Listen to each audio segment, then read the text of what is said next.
રામનવમીનો આજે ઉત્સવ જે આખા ભારત દેશમાં ઠેર ઠેર જગ્યાએ મનાવી રહ્યો છે. અને ત્યારે આપણા અમદાવાદના જગન્નાથ મંદિર છે, એ મંદિરમાં પણ રામલલ્લાના દર્શન અને એમની સાથે સાથે રામ ઉત્સવનું છે, રામ જન્મોત્સવ છે, એનું પણ ત્યાં આયોજન કરવામાં આવ્યું હતું. અને આ પ્રસંગે કેટલા બધા શ્રદ્ધાળુઓ છે એમની પણ હાજરી હતી કે જે રામ ભગવાનના આ જન્મોત્સવમાં સામેલ થયા હતા. ત્યારે મહંત છે, મુખ્ય મહંત મંદિરના દિલીપદાસજી, એમણે શું કહ્યું સાંભળીએ. જેવી રીતે ખૂબ આનંદ ઉત્સાહ સાથે અનેક ભક્તો સંતો મહંતોની ઉપસ્થિતિમાં અને માનનીય પૂજ્ય નાયબ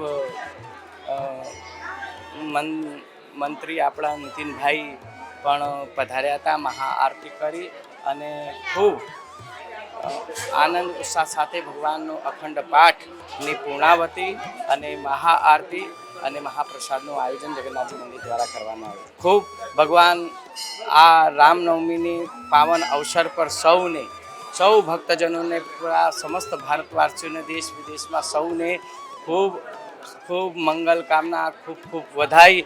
અને પહેલીવાર આજ ભગવાન જ્યારે જન્મભૂમિમાંથી આટલા વર્ષો પછીની આ પહેલી જે રામનવમી છે, તો શ્યા રામમય સબ જગદાની કરહુ પ્રણામ જે ચૂકપાનું રામમય જોઈ આપણે ખૂબ આનંદ ઉત્સાહ સાથે આજના દિવસને આપણે સૌ વધાવીએ.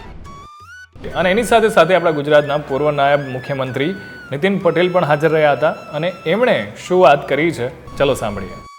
ભગવાન રામનું મહત્વ એ સમગ્ર દુનિયાના બધા જીવોમાં છે.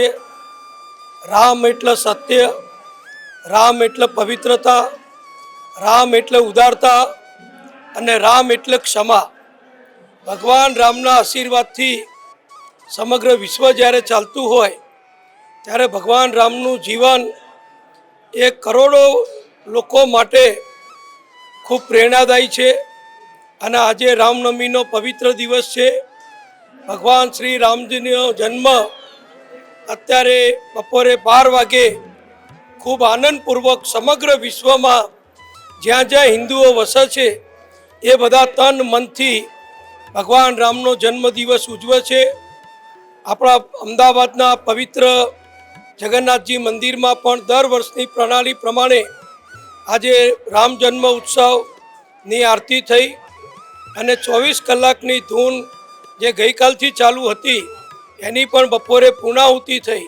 એટલે ભગવાન રામનો જન્મ બધા જ જ્યારે ઉજવે છે ત્યારે આ વખતે તો આપણને બધાને વિશેષ આનંદ છે કે અયોધ્યામાં ભગવાન રામલલ્લા જે અત્યાર સુધી લગભગ 500 વર્ષ સુધી ઝૂંપડીમાં વિરાજમાન હતા અને ભગવાન રામનો જન્મ ઝૂંપડીમાં ઉજવવો પડતો હતો, પરંતુ આપણા બધાના સદનસીબે બધા જ હિન્દુઓની ઈચ્છા હતી, લાગણી હતી, માગણી હતી, એ પ્રમાણે અયોધ્યામાં ભગવાન રામનું ભવ્ય વિશાળ મંદિર પૂર્ણ થઈ ચૂક્યું છે. અને આ વર્ષની રામનવમીનો ભગવાન જન્મનો ઉત્સવ એ પ્રથમ વખત આ ભવ્ય મંદિરમાં જ્યારે ઉજવાઈ રહ્યો છે ત્યારે એનો ખૂબ વિશેષ આનંદ કરોડો હિન્દુઓમાં છે.